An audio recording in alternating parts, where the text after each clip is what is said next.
Welcome back to English Practice Every Day. I'm Kevin, and I'm so glad you're joining us for another fantastic session of learning and conversation. And I'm Jane. It's absolutely wonderful to be here with all of you again. Kevin, I'm already feeling a bit hungry just thinking about our topic today. Me too, Jane. It's one of those topics that just makes your stomach rumble, isn't it? Before we dive into all the delicious details, a quick but very important reminder.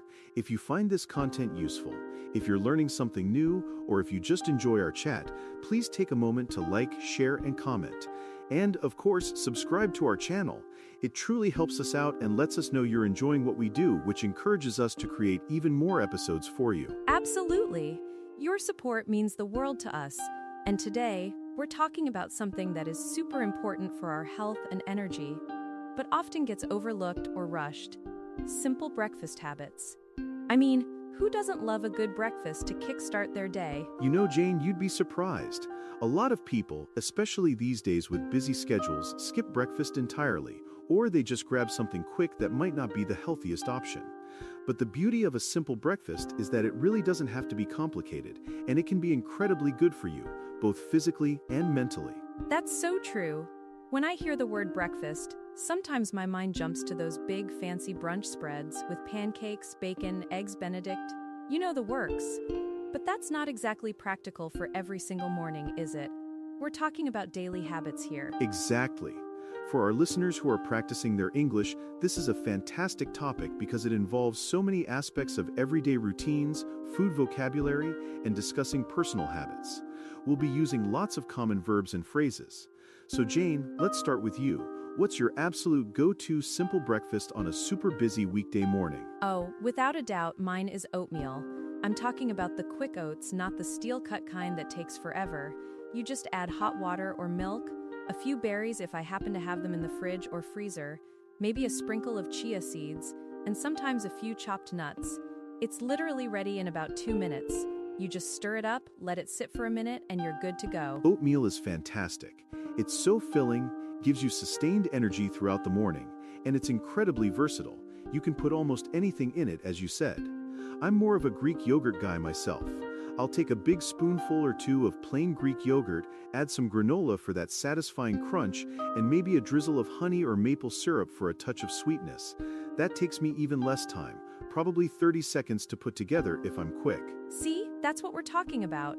We're talking about 30 seconds to 2 or 3 minutes of preparation, not an hour slaving away in the kitchen.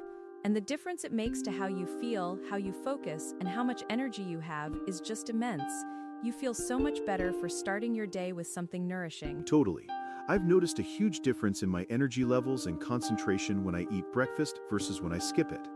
Honestly, in my 20s, I used to be a big breakfast skipper. I thought I was saving time, being efficient, but I was actually doing myself a disservice. My mornings were a mess. Oh, me too, Kevin. I completely relate to that. I'd just grab a coffee, maybe a super sugary pastry from a coffee shop, and then rush out the door. Then, by 10 a.m., I'd be absolutely starving, my stomach rumbling and craving whatever unhealthy snack was closest. It's really not a great cycle to be in, is it? You get that sugar crash. No, it's not at all. And for our listeners practicing English, think about how often you might talk about your morning routine in a casual conversation. Breakfast is a huge part of that. We're naturally using the present simple tense here, talking about daily habits and what we usually do. It's perfect for practicing those fundamental grammar structures. That's a fantastic point, Kevin. It's all about integrating what you learn into real-life situations. So let's break down some other simple breakfast ideas that people might not immediately think of as simple, but totally are. What about toast? It's a classic for a reason, right? Oh, absolutely. Toast is incredibly versatile. You can do whole wheat toast, maybe with some mashed avocado on top, and a sprinkle of everything bagel seasoning, which by the way is delicious, or even just classic peanut butter with banana slices on top. That's a powerhouse of energy, and it's quick, easy, and really satisfying. I love that. The avocado toast trend is still going strong for a reason. Or think about something even simpler, a hard-boiled egg. You can boil a whole batch of eggs on Sunday, for example, and then just grab 1 or 2 from the fridge each morning throughout the week. They're packed with protein, keep you full, and require zero cooking in the morning. That's a fantastic hack, Jane. We call that meal prep or batch cooking when you prepare things in advance. A lot of people say they don't have time for breakfast, but if you've got those hard-boiled eggs ready to go or pre-cut fruit in containers, it makes it so much easier to make a healthy choice instead of reaching for something less ideal. Yeah, I think no time is probably the biggest challenge or excuse people have for skipping breakfast. But simple really means that with just a tiny bit of planning ahead, or by choosing the right ingredients, you can overcome that, right? It's about being smart, not necessarily dedicating a lot of time. And absolutely does. And also, understanding that breakfast doesn't necessarily mean a huge traditional meal. It simply means breaking the fast from when you were sleeping. It's just getting something into your system to wake up your metabolism and give your brain some fuel. Right. Even a piece of fruit, an apple or a banana, and a handful of nuts is infinitely better than nothing. It's about setting that good tone for your day, giving your body the signal that it's time to get going and be productive. And it affects your mood too, I've found. When I'm properly fueled, especially from a balanced breakfast, I'm less irritable, more patient, and definitely more focused. When I skip it, I can feel a bit sluggish and grumpy, to be honest. It really does set the stage for your day. Definitely. And for those of you who are learning English with us, try describing your own simple breakfast habits. What do you usually eat? How long does it take you to prepare it? What ingredients do you use? Think about using adjectives like quick, healthy, filling, delicious. This helps reinforce your vocabulary. Excellent exercise, Jane. And think about the different verbs we're using in this conversation. Prepare, eat, grab, make, pour, stir. These are all very common, practical verbs for daily life. They're super useful to know and use in context. That's a brilliant point, Kevin. It's not just about the nouns. The verbs are crucial for describing actions. Let's talk about drinks too. For me, a simple breakfast almost always includes a warm cup of tea. English breakfast tea naturally, or sometimes green tea. It's part of the ritual. Haha, of course, English breakfast tea for Jane.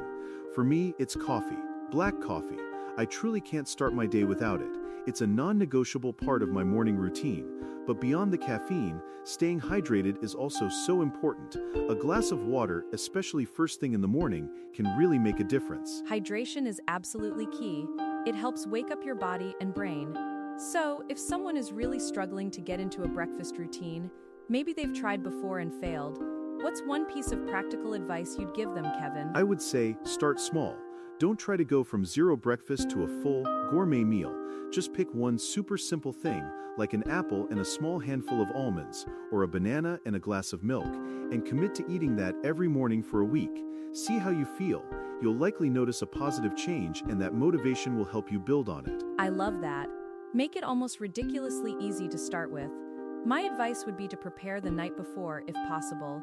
Even just laying out your bowl, spoon, and the packet of oats next to the kettle, or having your coffee maker set and ready to go with the water and coffee already in it. Any little step you can do the night before removes one more barrier and one more excuse in the rush of the morning. That's incredibly smart, Jane. It's all about reducing friction. And remember, consistency is often more important than perfection. It's okay if you have a less than ideal breakfast or a pastry once in a while as a treat, but try to make those simple, healthy choices your everyday habit, your default. Exactly. Life happens and flexibility is important, but having that healthy default makes a huge difference. And for our English learners, listening to conversations like this, where we're talking about practical, real-life topics, is a fantastic way to build your vocabulary, understand natural pacing, and get used to idiomatic expressions. We're not using super complicated words, but we're talking about situations you encounter every single day. That's the entire goal of English practice every day. Everyday English for everyday life. So before we wrap up this very hunger-inducing episode, let's quickly recap some of those super simple breakfast ideas we talked about. Oatmeal, Greek yogurt with granola, toast with avocado or peanut butter, hard-boiled eggs, and just a piece of fruit with some nuts. And don't forget your essential drink of choice. Whether it's tea, coffee, or just a big glass of water, that's an important part of waking up and hydrating. Perfect. It really is about finding what works best for you and your lifestyle, and then making it a consistent, healthy start to your day. And remembering that simple doesn't mean boring, it just means easy, accessible, and beneficial. Couldn't agree more, Kevin. Thank you so much for joining us today on English Practice Every Day. We truly hope this conversation about simple breakfast habits has given you some food for thought, some practical ideas, and of course, some great English practice. Absolutely. And as we always say, if you enjoyed this episode, if you learned something new, or if you just found our chat useful and entertaining, please hit that like button. Share it with your friends who might also be learning English. Leave us a comment below telling us your favorite simple breakfast. And of course, subscribe to our channel so you don't miss any future episodes. Your engagement truly fuels our work. Yes, your support means the world to us. From Kevin and me, Jane, have a wonderful, well-fed, and productive day. We'll talk to you all next time on English Practice Every Day. Bye, everyone. See ya!